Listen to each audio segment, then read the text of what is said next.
Hello guys, मैं सुनील उपाध्याय अरुणाच गुरुकुल से। आज आपके लिए 10th साइंस का एक बहुत ही इंपॉर्टेंट चैप्टर लेकर आया हूँ। चैप्टर है कार्बन एंड इट्स कंपाउंड। जी हाँ, कार्बन एंड इट्स कंपाउंड। देखिए, जिस चैप्टर को देखकर ही लोगों को डर लग जाता है, उस चैप्टर को आप बिल्कुल अच्छे तरीके से डील करोगे। बस बने रहिए हमारे साथ। तो देखिए, सबसे पहले कार्बन का बात कर लेते हैं। कार्बन जो है वो पीरियोडिक टेबल के किस ग्रुप से है वो आप बताओ। पहले देखो, अगर आप देखते हो तो कार्बन जो है वो ग्रुप 14 से है। ग्रुप 14 में कौन कौन आता है? का, सी, जी, शंकर, पार्वती। जी हाँ, का, सी, जी, शंकर, पार्वती। इसमें से देखिए कार्बन जो है वो नन मेटल है। और इसके बाद अगर आप देखते हो तो बाकी ये दोनों जो है वो क्या है? मेटलॉइड्स। ये सिलिकॉन और ये जर्मेनियम। और यहाँ आप देखिए Sn हो गया और ये Pb हो गया। Sn से 3 है और Pb जो है वो लेड है ना। और इन दोनों को अगर आप देखते हो तो मेटल और P ब्लॉक से ही आते हैं। और आपने पीरियोडिक टेबल पढ़ा होगा। तो देखिए, अगर आप देखते हो तो P ब्लॉक में जो है बहुत सारे रिएक्शन है ना, मेटल, नॉन मेटल, मेटलॉइड सारे ही आते हैं यहाँ पे। देखिए, जरा बात करते हैं कार्बन का। कार्बन का एटॉमिक नंबर 6 है। और अगर आप लिखोगे तो बोहर चचा कहते हैं कि K में 2 इलेक्ट्रॉन और L में 4 इलेक्ट्रॉन है ना। K में 2 इलेक्ट्रॉन रहेगा और L में 4 इलेक्ट्रॉन। ये फर्स्ट सेल है और ये सेकंड सेल है।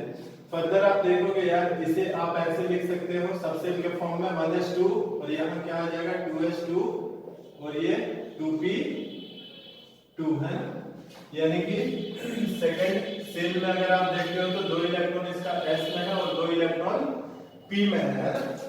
यहाँ पे आप देखिए 2 इलेक्ट्रॉन S में है, यानी कि इस तरह का रहेगा। और यहाँ P में 2 इलेक्ट्रॉन है, मतलब ये ऐसा है। ठीक है, ये ग्राउंड स्टेट होता है, ये इसका ग्राउंड स्टेट होता है। 11th में आप पढ़ोगे, टेंशन ना लो, अभी देखते जाओ। अगर आप देखोगे तो ग्रुप नहीं, क्या ग्राउंड स्टेट। ये ग्राउंड स्टेट में इसका ऐसा सिचुएशन है। और थोड़ा सा टेम्परेचर बढ़ाओगे ना, एक्साइटेड स्टेट में अगर आप लाओगे तो एक्साइटेड स्टेट में आके ये एक इलेक्ट्रॉन यहां से इधर जंप कर जाएगा और इसके पास जो है 4 वैकेंट इलेक्ट्रॉन हो जाएंगे। और ये 4 फ्री इलेक्ट्रॉन जो है यार, देखो यहाँ से एक यहाँ से, एक यहाँ से और एक यहाँ से, 4 इलेक्ट्रॉन इसके पास खाली है ना। और ये जो 4 इलेक्ट्रॉन खाली है, यही इसको टेट्रावैलेंट बनाता है। टेट्रावैलेंट क्या होता है? टेट्रावैलेंट जिसके पास 4 वैलेंस इलेक्ट्रॉन हो। सिंपल आप यहां से भी देख सकते हो, जिसके पास 4 वैलेंस इलेक्ट्रॉन हो उसको क्या बोलते हैं? टेट्रावैलेंट। टेट्रावैलेंट जो है वो क्या होता है? जिसके पास 4 वैलेंस इलेक्ट्रॉन हो है ना, उसको हम लोग क्या बोलते हैं? टेट्रावैलेंट बोलते हैं ना, टेट्रा। और टेट्रावैलेंसी यानी कि जिसका वैलेंसी 4 है तो उसको बोलते हैं टेट्रावैलेंसी। अब देखिए, कार्बन के पास 4 फ्री इलेक्ट्रॉन्स है। तो अगर आप इसके लेविस डॉट स्ट्रक्चर बनाते हो, लेविस डॉट स्ट्रक्चर भी आप 11th में पढ़िएगा। क्या होता है कि जो इसका बैलेंस इलेक्ट्रॉन है उसको इसके ऊपर लिखो और यहां से हम लोग इसके बॉन्डिंग नेचर को समझने का कोशिश करेंगे, है ना। अगर ये नॉन मेटल है तो आपको तो पता है ना कि नॉन मेटल और नॉन मेटल के बीच कौन सा बॉन्ड बनेगा? Covalent bond. नॉन मेटल के बीच कौन सा बॉन्ड बनेगा यार? कोवेलेंट बॉन्ड, है ना।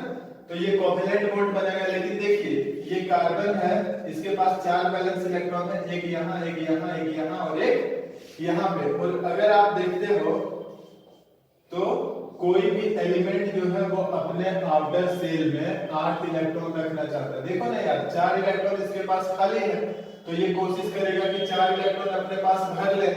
एक सबसेल में 2 इलेक्ट्रॉन रहता है। क्या बोल रहा हूँ? एक सबसेल में 2 इलेक्ट्रॉन रहता है ना। तो देखिए, ये कोशिश करेगा कि अपना 4 इलेक्ट्रॉन भर ले और उसी के साथ ये 4 हाइड्रोजन से कंबाइन करता है। ये ऐसा, ये ऐसा, ये ऐसा, ये ऐसा। हाइड्रोजन ने अपना डुप्लेट पूरा कर लिया। हाइड्रोजन ने अपना डुप्लेट पूरा कर लिया। अब बारी है कार्बन का। तो कार्बन जो है वो 8 इलेक्ट्रॉन पूरा करेगा, ऐसे फुलफिल कर लेगा, है। और यही जो बॉन्ड बनेगा, आप देखो जरा, शेयरिंग ऑफ इलेक्ट्रॉन हो रहा है ना। इस इलेक्ट्रॉन पे देखिए, कार्बन का भी हक है, हाइड्रोजन का भी हक है।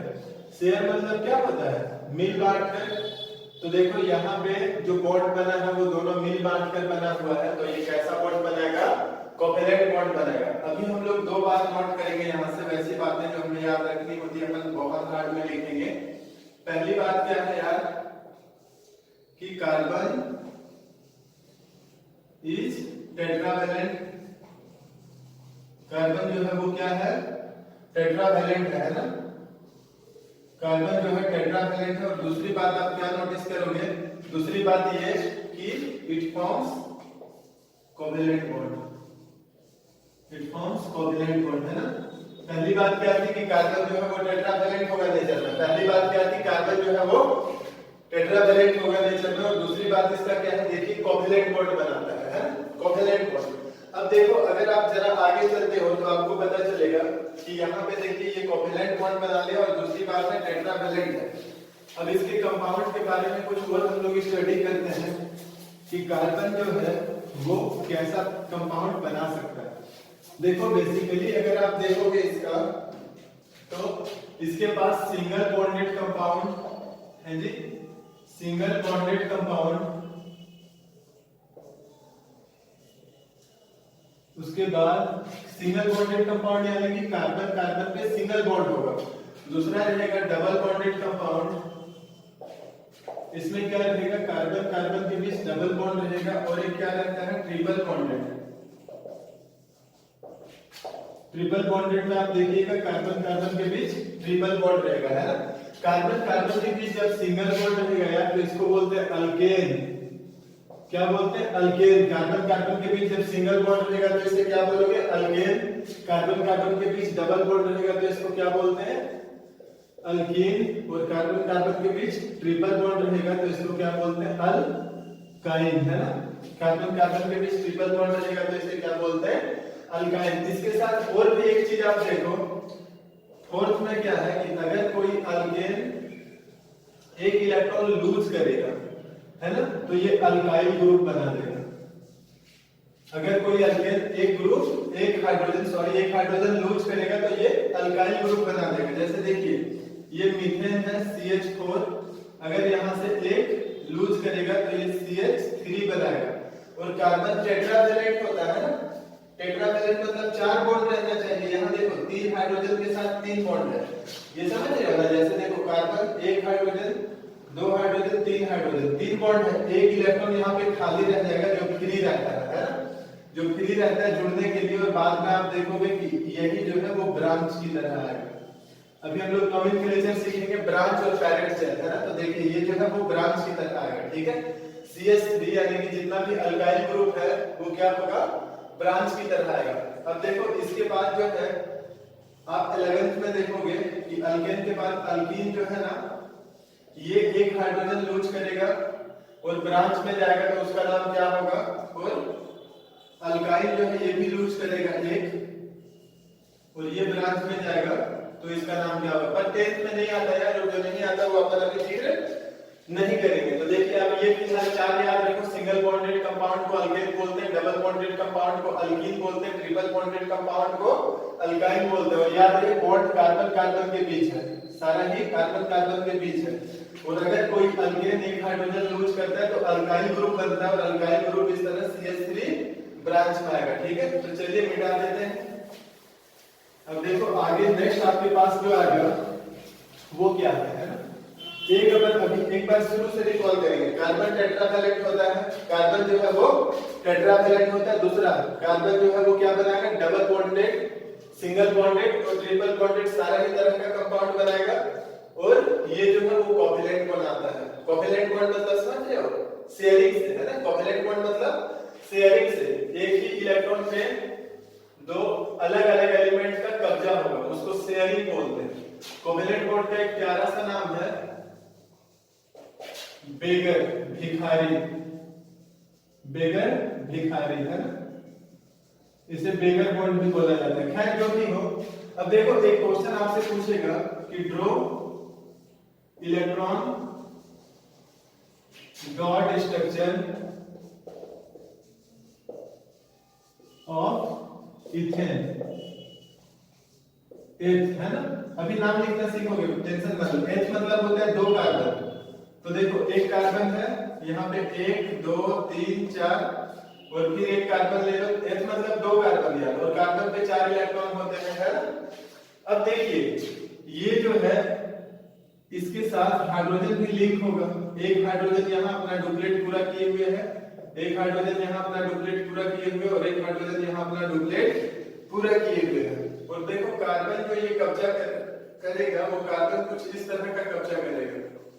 अब देखो कितना इस कार्बन का देखो कितना हुआ, 2 2 4 2 6 7 8 ऑक्टेट पूरा हो गया। हाँ जी, उसी तरह ये अगर आप देखोगे तो ये भी 3 हाइड्रोजन से कंबाइंड किए हुए रहेगा और यहां से अगर आप देखोगे तो ये इस इलेक्ट्रॉन पे ऐसा कुछ है, ऐसा इसका स्ट्रक्चर हो गया। और अगर आप प्योर इलेक्ट्रॉन डॉट स्ट्रक्चर बनाना चाहोगे जो लुईस ने बना के दिया था तो वो कुछ इस तरह का होगा।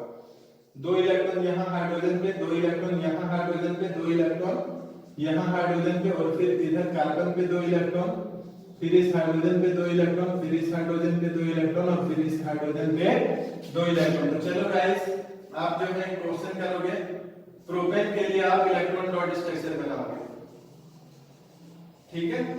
जिसे आ रहा है वो बनाइए, जिसे नहीं आ रहा है वो देखना क्या करोगे। प्रोपेन मतलब होता है यार इसमें 3 कार्बन एटम रहेगा, कितना 3 कार्बन एटम। तो देखो 1 2 3 4 एक हो गया, 1 2 3 4 दूसरा हो गया और 1 2 3 4 ये तीसरा हो गया।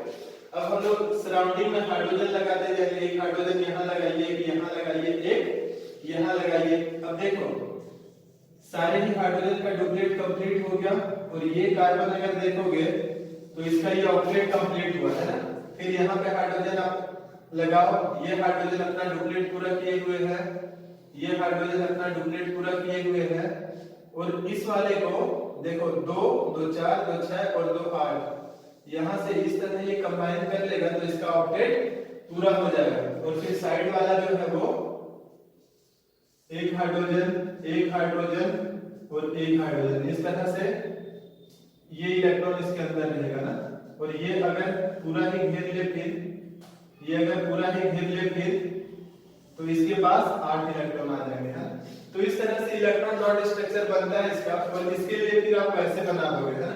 तो इस तरह से हम लोग क्या बनाएंगे, इलेक्ट्रॉन डॉट स्ट्रक्चर बनाएंगे किसी भी कार्बन कंपाउंड को। इलेक्ट्रॉन डॉट स्ट्रक्चर पे आगे हम लोग प्रैक्टिस करते जाएंगे, अभी फिलहाल आगे चला जाए, है ना। अब देखिए अगर आप जरा ध्यान से देखोगे तो हम लोग देखते हैं जनरल फार्मूला क्या होता है। जनरल फार्मूला क्या होता है किसी भी कार्बन कंपाउंड का। लेकिन उसके पहले गाइस एक बात आपको बता दूं, ये आप याद रखना कि एक कार्बन एटम रहेगा तो इसको बोलते हैं मेथ, 2 कार्बन रहेगा तो इसे बोलते हैं एथ, 3 कार्बन एटम रहेगा तो इसे क्या बोलोगे प्रोप, 4 कार्बन एटम रहेगा तो इसे बोलेंगे ब्यूट, 5 कार्बन एटम रहेगा तो इसे बोलेंगे पेंट, 6 कार्बन एटम होगा तो हेक्स, 7 के लिए हेप्ट, 8 कार्बन एटम रहेगा तो इसे आप बोलोगे ऑक्ट और 9 रहेगा तो क्या बोलते हैं नॉन, 10 रहेगा तो डेक बोलते हैं, 11 को अनडेक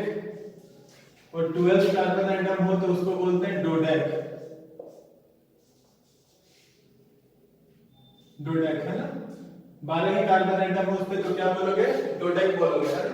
अब देखिए एक बात बताऊं मैं, जैसे मीथेन है तो मीथेन के लिए मेथ मतलब देखिए मेथ हो गया तो एक कार्बन एटम होगा, अभी नाम लिखना सीखोगे, है ना। मेथ मतलब एक कार्बन एटम हो गया और एन जो है ना इसका मतलब होता है सिंगल बॉन्ड, तो इस पे 4 हाइड्रोजन एटम होगा, ठीक है। उसके बाद देखो इथेन लिखो, अभी नाम वाम आप लिखना सीखोगे, इस पे ज्यादा दिमाग ना लगाएं, फिलहाल अभी बस देखते जाएं। ये C2 हो गया, H6 हो गया इस तरह से। और उसके बाद प्रोपेन होगा, तो प्रोपेन में देखिए प्रोपेन जो है अगर इसमें दिक्कत हो रहा है तो देखो जैसे कार्बन टेट्रावैलेंट होता है ना यार, तो देखो एक हाइड्रोजन एक हाइड्रोजन एक हाइड्रोजन और एक हाइड्रोजन, 4 हाइड्रोजन से लिंक करेगा क्या होगा CH4। इथेन जो है इसमें देखो 1 2 कार्बन रहेगा और ये 3 हाइड्रोजन से जुड़ा रहेगा, हाइड्रोजन से ये अपना ऑक्टेट पूरा करता है। यहाँ हाइड्रोजन हाइड्रोजन हाइड्रोजन क्या बना 2 ठो और हाइड्रोजन 6 ठो। प्रोपेन में देखिए 1 2 3 कार्बन रहेगा और हाइड्रोजन इधर इधर इधर इधर इधर कितना हाइड्रोजन है? 1 2 3 4 5 6 7 8, यानी कि C3H8 है।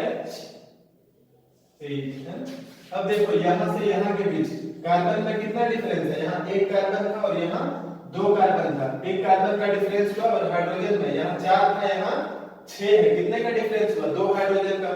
इसमें देखिए आप, यहाँ पे 2 था, यहाँ कितना है? 3, कितने कार्बन का डिफरेंस है? एक हाइड्रोजन का देखो, यहाँ 6 यहाँ 8, कितने का है? 2।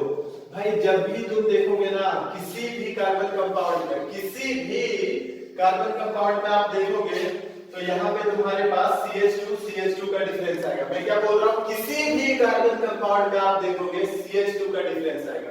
ध्यान से देखना, CH2 का डिफरेंस होगा। इस प्रॉपर्टी को इसका बोला जाता है होमोलोजस, होमोलोजस सीरीज। याद रखना आप, कार्बन कंपाउंड जो है वो हमेशा होमोलोजस सीरीज बनाता है। और होमोलोजस सीरीज क्या होता है कि 2 सक्सेसिव है ना, होमोलोजस सीरीज। यहां लिख रहा हूं, there is a difference of CH2 in any 2 successive homologic successive carbon compound, 2 successive carbon compounds है ना। There is a difference of CH2 in any 2 successive carbon compounds is called homologous series। देखिए यहाँ पे अगर आप देखोगे तो देखो CH2 का डिफरेंस था, यहाँ 2 CH2 का डिफरेंस था। और यही CH2 का डिफरेंस किसी भी 2 सक्सेसिव मतलब समझते हैं ना, 2 लगातार कार्बन कंपाउंड जो है उस पे CH2 का डिफरेंस रहता है। और इसको हम लोग बोलते हैं क्या? होमोलोजस सीरीज है। तो देखिए 2 प्रॉपर्टी अभी तक आप देखे हो जो बोर्ड्स में आपके लिए इंपॉर्टेंट है। लिख लियो, मिटाओ ना। पहला कौन सा था यार? पहला था कि टेट्रावैलेंट होता है। दूसरा क्या था? दूसरा था कि ये जो है वो होमोलोजस सीरीज बनाएगा। पहला है टेट्रावैलेंट, दूसरा है होमोलोजस, और थर्ड है कैटिनेशन। देखिए कैटिनेशन क्या होता है ना, देखो बॉन्ड लाइन नोटेशन से आपको दिखाता हूं। Carbon carbon carbon carbon carbon carbon carbon carbon carbon, अरे यार सेल्फ लिंकिंग। कौन सा प्रॉपर्टी? सेल्फ लिंकिंग का। कार्बन कार्बन खुद से ही कंबाइन करके बहुत सारा कंपाउंड बना लेता है ना, अपने से ही। कोई दूसरा एलिमेंट इसको चाहिए ही नहीं, बस कार्बन कार्बन ही कंबाइन करके बहुत सारा कंपाउंड बना देगा। इसको हम लोग बोलते हैं कैटिनेशन। कैटिनेशन क्या होता है? Self linking property of carbon compound is called catenation है। Carbon compound self linking property होता है इसके पास, इसको कैटिनेशन बोलते हैं। यही तो है यार जो इसको सबसे अलग बनाया है। कार्बन जितना कंपाउंड बनाता है उतना कोई भी नहीं एलिमेंट बनाते है ना। कार्बन जितना कंपाउंड अकेले बनाता है उतना कोई भी दूसरा एलिमेंट इस संसार में नहीं बनाता है। यही तो इसका यूनिक प्रॉपर्टी है कैटिनेशन। और कसम खाओ कि जो यूनिक प्रॉपर्टी होगा वो तुम याद रखोगे, क्योंकि बोर्ड्स में वो पूछा ही जाएगा है ना। तो चलिए